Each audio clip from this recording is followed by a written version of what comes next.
औज़ुबिल्लाहिमिनश्शैतानिर्रजीम बिस्मिल्लाहिर्रहमानिर्रहीम। Welcome back dear students at Punjab Group of Colleges Narowal. Today our discussion topic is oxidation reaction of alkene। बच्चों पीछे हमने addition reaction पढ़े थे, आज हमने ऑक्सीडेशन रिएक्शन पढ़ने हैं अल्कीन के। तो इसमें सबसे पहला पॉइंट है एडिशन ऑफ ऑक्सीजन, यानी कि हमने कोई अल्कीन लेनी है, उसमें हमने ऑक्सीजन की एडिशन करवा देनी है। तो जो हमारे पास प्रोडक्ट बनेगा हम वो देखेंगे। इसमें असल में होना क्या है कि हमारे पास एक अल्कीन होगी, उसमें हमने ऑक्सीजन या एयर को मिक्स करवाना है और उस रिएक्शन के दौरान हमने सिल्वर ऑक्साइड को एज अ कैटलिस्ट यूज़ करना है और जो प्रेशर है वो भी हमने ज़्यादा रखना है और टेम्परेचर भी हमने हाई रखना है। तो इस तरह हमारे पास जो आगे प्रोडक्ट बनेगा वो एपॉक्साइड बनेगा। तो हम इसकी फार्मेशन देखते हैं कि इसकी फार्मेशन कैसे होनी है। सबसे पहले आप देख रहे हैं कि यहाँ हमारे पास अल्कीन है, तो अल्कीन को ट्रीट करवाएंगे हम ऑक्सीजन के साथ in the presence of silver oxide use as a catalyst. और इसका प्रेशर भी हमने हाई रखना है और टेम्परेचर भी। टेम्परेचर यहाँ मेंशन किया होगा 300 डिग्री सेल्सियस। तो जब आप ये रिएक्शन करवाएंगे तो आपके पास ऑक्साइड बन जाएगा या एपॉक्साइड, इसका नाम हो जाएगा इथाइलिन ऑक्साइड कह लें या इथाइलिन एपॉक्साइड भी कह सकते हैं। दोनों में से कोई भी नाम आप इसको दे सकते हो। तो ये जो हमारे पास एपॉक्साइड बना है या इथाइलिन ऑक्साइड बना है, इस ऑक्साइड को या इस एपॉक्साइड को आप यूज़ कर सकते हैं एज अ स्टार्टिंग मटीरियल। किसके लिए? Formation of glycols industrial level के ऊपर, यानी किसी भी इंडस्ट्रीज़ में अगर आप ग्लाइकोल की प्रोडक्शन करना चाहते हैं तो आपके पास ये जो आपने इथाइलिन ऑक्साइड या इथाइलिन एपॉक्साइड बनाया है, इसको आप एज आ स्टार्टिंग मटेरियल या स्टार्टिंग सब्सटेंस यूज़ कर सकते हैं और आपके पास प्रोडक्ट ग्लाइकोल प्रोड्यूस हो जाएगा। तो हमने इथीन का रिएक्शन करवाया या उसकी हमने ऑक्सीडेशन करवाई या उसमें हमने ऑक्सीजन ऐड किया तो हमारे पास इथाइलिन ऑक्साइड बना या इथाइलिन एपॉक्साइड। अगर हम यहाँ से प्रोपीन ले लें, पहले हमने इथीन ली थी, अब हमने प्रोपीन लेनी है, तो कंडीशंस वही आपने रखनी है। पहले हमारे पास अगर इथाइलिन ऑक्साइड बना था, अब आपके पास बनेगा प्रोपाइलिन ऑक्साइड। क्या बन रहा है? अभी आपके पास प्रोपाइलिन ऑक्साइड या इसको एपॉक्साइड भी कहते हैं। यानी कि अगर आप एडिशन करवाएं ऑक्सीजन की इथाइलिन में या इसको इथीन कह लें तो आपके पास इथाइलिन ऑक्साइड या इथाइलिन एपॉक्साइड बनेगी। अगर आप प्रोपीन की ऑक्सीडेशन करवाते हैं, इसकी में ऑक्सीजन ऐड करते हैं, तो आपके पास प्रोपाइलिन ऑक्साइड की फार्मेशन होती है। उसके बाद दूसरा पॉइंट है हाइड्रो ऑक्सीलेशन। इसमें क्या है?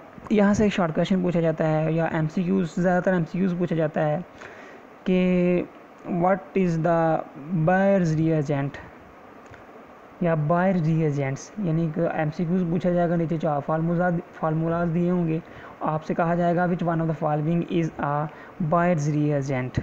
कौन सा रिएजेंट? Buyers reagent. ये क्या है?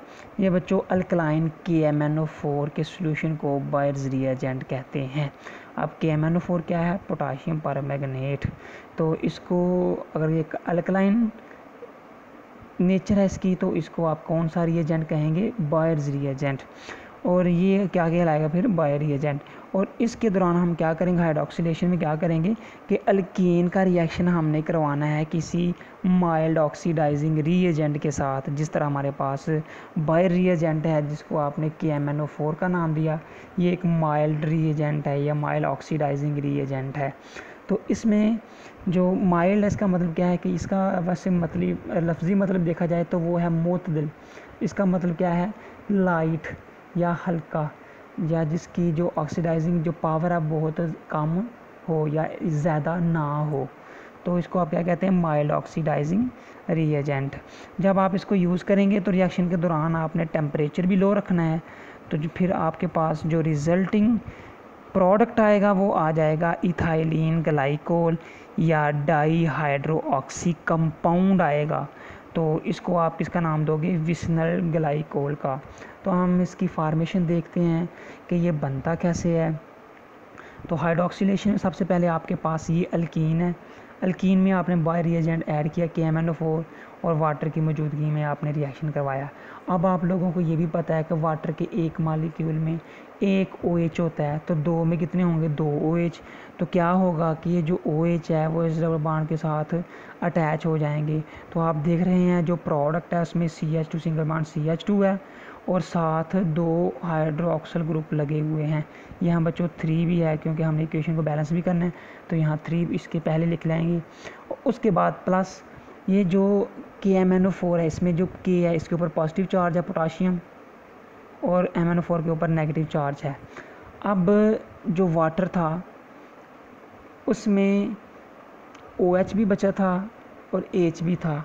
तो फिर हम यहाँ से क्या करेंगे कि यह जहाँ से OH थे दो तो हमने CH2 के साथ लगा लिए, 2 पीछे और बचते हैं। मैंने एक बात शुरू में की है कि एक वाटर मालिक्यूल के पास एक OH होता है, 2 के पास 2, तो यहाँ 4 मालिक्यूल हैं तो इसके पास कितने OH होंगे, 4 OH होंगे। 2 तो हमने यहाँ यूज़ कर लिए, 2 रह गए हैं। तो K के ऊपर पॉजिटिव चार्ज है, OH के ऊपर नेगेटिव चार्ज, तो क्या बन जाएगा KOH। तो 2 थे तो इसके पीछे हमने 2 लगा दिया या 2KOH बन गया। अब इसमें से क्या बचता है, बाकी ये बचता है MnO4। तो हम इसको किस तरह लिखेंगे, 2MnO4। इसका मतलब ये है कि हमने जो भी यहाँ लिखा है इसको आपने ये जहन में रखना है कि जितने कंसंट्रेशन रिएक्टेंट्स की है, रिएक्टेंट में है, उतनी ही प्रोडक्ट में होनी चाहिए। या ऐसे कह लें कि जितनी कंसंट्रेशन हाइड्रोजन की है या कार्बन की है या मैग्नीज की है या पोटाशियम की है या OH की है या वाटर की है, उतनी ही आगे प्रोडक्ट में होनी चाहिए। जितनी कंसंट्रेशन रिएक्टेंट की उसकी उतनी ही किसकी होनी चाहिए, प्रोडक्ट की। यानी कहने का मतलब है जितनी हाइड्रोजन या जितनी कार्बन रिएक्टेंट में है उतनी ही आगे होनी चाहिए, कम या ज़्यादा नहीं होनी चाहिए। कम ज़्यादा होगी तो आपकी जो इक्वेशन है वो बैलेंस नहीं होगी। तो इक्वेशन को बैलेंस करने के लिए आपने ये फार्मूला लगाना है कि आपने सारे जो कार्बन हाइड्रोजन ऑक्सीजन सारे एलिमेंट की जो कंसंट्रेशन है उसको आपने बैलेंस करना है। तो यहाँ जो MnO4 लिखा है वो यहाँ 2 है, 2MnO2। तो ये आपके पास मैंगनीज ऑक्साइड बन जाएगा। तो अब इसका नाम क्या है, इथाइलिन ग्लाइकोल, या फिर इसको दूसरा नाम आपने क्या दिया था, डाईहाइड्रोऑक्सी। क्यों डाईहाइड्रोऑक्सी का है, क्योंकि 2 हाइड्रोक्सिल ग्रुप लगे हुए हैं, इसलिए हम इसको किसका नाम देंगे, 2 या डाईहाइड्रोऑक्सी कंपाउंड का। तो ये हमारे पास हो गया हाइड्रोक्सिलेशन। उसके बाद आ जाती है कंबस्टन। कंबस्टन क्या है कि आपने पहले भी कहा था कि हमारे पास कोई अल्कीन है, उसको हमने जलाना है, उसको बर्न करना है इन द प्रेजेंस ऑफ ऑक्सीजन या एयर। तो आपके पास रिएक्टेंट जब ये रिएक्ट करेंगे तो प्रोडक्ट में आपके पास carbon dioxide gas, water molecule और हीट निकलेगी। इस रिएक्शन के दौरान आपने ऑक्सीजन को एसएस अमाउंट में लेना है, यानी जब ऑक्सीजन ज़्यादा मिकदार में होगी तो आपके पास कार्बन डाइऑक्साइड गैस बनेगी, जब थोड़ी मिकदार में होगी ऑक्सीजन तो आपके पास कार्बन मोनोऑक्साइड बनेगी। तो हमने एक्सेस अमाउंट इस्तेमाल करनी है ऑक्सीजन की, ताकि आपके पास कार्बन डाइऑक्साइड गैस बने, साथ वाटर बने और साथ इसके हीट भी इवॉल्व होगी। इस प्रोसेस को आप क्या कहते हैं, कंबस्शन प्रोसेस। उसके बाद बात आ जाती है ओजोनोलाइसिस की। What is ozonolysis. तो ओजोनोलाइसिस की बात करें हम तो इसमें आप देखेंगे कि ये जो ओजोनोलाइसिस है, ओजोन का नाम तो सुना ही होगा, ओजोन O3। ओजोन का फार्मूला क्या होता है, O3। तो O3 अगर हम बात करें तो ये क्या है, O3 बच्चों हाईली रिएक्टिव एलोट्रोपिक फार्म है किसकी, ऑक्सीजन की। ऑक्सीजन की ही कौन सी फार्म है, ये highly reactive allotropic form of oxygen है। इसकी जो रिएक्टिविटी है ये बहुत ज़्यादा होती है अल्कीन के साथ। जब इसका एल्कीन के साथ रिएक्शन करवाया जाएगा तो ये अनस्टेबल मोलोजोनाइड ये प्रिपेयर कर देगा। तो हम देखते हैं कि ये कैसे इसके साथ रिएक्ट करके आगे प्रोडक्ट बनाता है। तो रिएक्शन देखें, हमारे पास ओजोनोलाइसिस है, हमने अल्कीन ली है, उसमें हमने ओजोन ऐड कर दी है।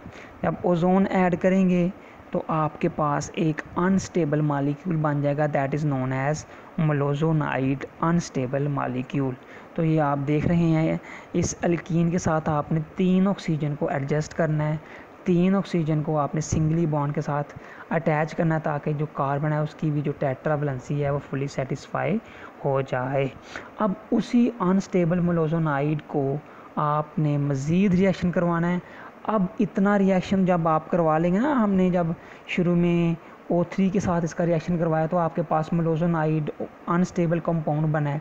तो जब आगे इसका रिएक्शन चलेगा तो वो स्पॉन्टेनियसली इसकी रीअरेंजमेंट हो जानी है, यानी कि इस रिएक्शन को मज़ीद प्रोसीड करने के लिए किसी रिएजेंट की ज़रूरत नहीं है, बल्कि इसने स्पॉन्टेनियसली आगे कंटिन्यूसली चलते जाना है। रीअरेंजमेंट होगी तो आपके पास एक नया प्रोडक्ट बन जाएगा, that is known as ozonide.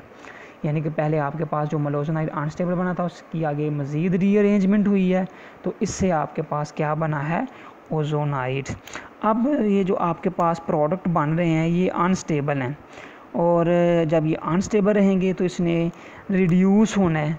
कब? जब हम इसका रिएक्शन करवाएंगे जिंक और वाटर के साथ। जब इसका रिएक्शन हम जिंक और वाटर के साथ करवाएंगे तो और ज़्यादा ये रिड्यूस फॉर्म में आ जाएंगे। तो हम इसका नेक्स्ट रिएक्शन देखते हैं कि किस तरह हमने ओजोनाइड का रिएक्शन वाटर और जिंक के साथ करवाना है ताकि यह जो प्रोडक्ट है ये हमारे पास बेटर से बेटर आ सके और उसकी जो फॉर्म है वो और शॉर्ट हो जाए और रिड्यूस हो जाए। तो नेक्स्ट पेज पे आ जाए, हमारे पास यहाँ ओजोनाइड है, तो ओजोनाइड का हमने रिएक्शन करवाना है वाटर के साथ। ये देखिए यहाँ वाटर मॉलिक्यूल लिखा हुआ है ये वाला। इसके साथ जब इसका रिएक्शन करवाएंगे तो आपके पास एल्डिहाइड या कीटोन बन जाएगी। तो आप रिएक्शन करवाएं तो आपके पास फॉर्मेल्डिहाइड प्रिपेयर हो जाएगा। देख लें जितने कार्बन या हाइड्रोजन या ऑक्सीजन यहाँ रिएक्टेंट में है उतने ही प्रोडक्ट में हो जाएंगे। तो आप देख रहे हैं जब हमने ओजोनाइड को वाटर के साथ ट्रीट करवाया तो आपके पास फॉर्मेल्डिहाइड बना। अब दूसरी बात हमने ये कही है कि हमने इसका रिएक्शन किसके साथ भी करवाना है, जिंक के साथ भी करवाना है। तो ये जिंक के साथ इसका रिएक्शन देख रहे हैं आप, ये देख लें जिंक के साथ इसका रिएक्शन हुआ है। तो जब जिंक के साथ इसका रिएक्शन करवाएंगे तो जो H2O2 है, हाइड्रोजन परऑक्साइड है, जब जिंक के साथ रिएक्ट करेगा तो यहाँ से एक वाटर मॉलिक्यूल निकलेगा और वाटर मॉलिक्यूल के बाद साथ ही यहाँ क्या है, एक ZNO प्रिपेयर हो गया है। तो ये था बच्चों हमारा आज का टॉपिक। इसमें हमने देखा कि ओजोनोलाइसिस में किस तरह, ये बच्चों आपको शॉर्ट क्वेश्चन पूछा जा सकता है कि right a note on ozonolysis, short question के तौर पे ये पूछा जा सकता है। आपने अच्छी तरह से याद रखना है कि ये अल्कीन्स के रिएक्शंस में या ऑक्सीडेशन रिएक्शन में हमने ओजोनोलाइसिस पढ़ा था, तो ये 2 नंबर का शॉर्ट क्वेश्चन आपने याद रखना है। और इस ओजोनोलाइसिस को किस मकसद के लिए यूज़ किया जाता है कि अल्कीन्स के किस पोजीशन पे डबल बॉन्ड प्रेजेंट है उसके लिए हम ओजोनोलाइसिस का इस्तेमाल करते हैं। तो आज का हमारा जो टॉपिक है वो कंप्लीट हुआ, and I really wish you people get something from here, and thank you for this time.